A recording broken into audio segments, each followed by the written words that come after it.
Silent N ওয়ার্ডস। N সাধারণত M এর পাশে থাকলে চুপ করে যায় বা সাইলেন্ট থাকে। প্রথমটা দেখি, AUTUMN, অটম।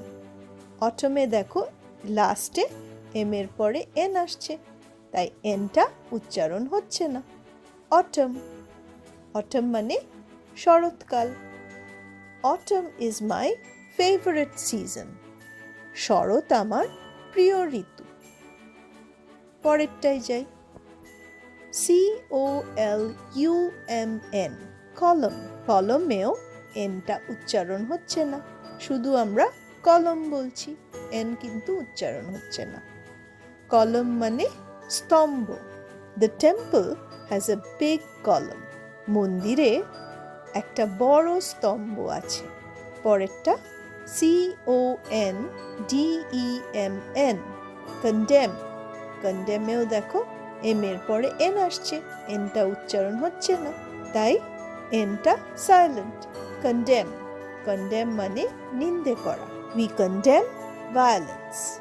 আমরা সহিংসতার নিন্দা করি।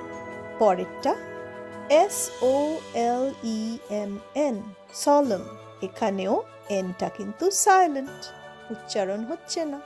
সলম মানে গম্ভীর বা গুরুত্বপূর্ণ।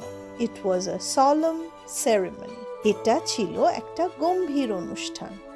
পরেরটা HYMN, হিম। হিমেও এম এর পরে এনটা উচ্চারণ হচ্ছে না। হিম মানে ভজন বা ধর্মীয় গান। They sang a hymn in the church. তারা গির্জায় একটা ভজন গাইল। Next DAMN, damn. ড্যামেও এনটা সাইলেন্ট, উচ্চারণ হবে না। ড্যাম মানে অভিশাপ বা অভিযোগ।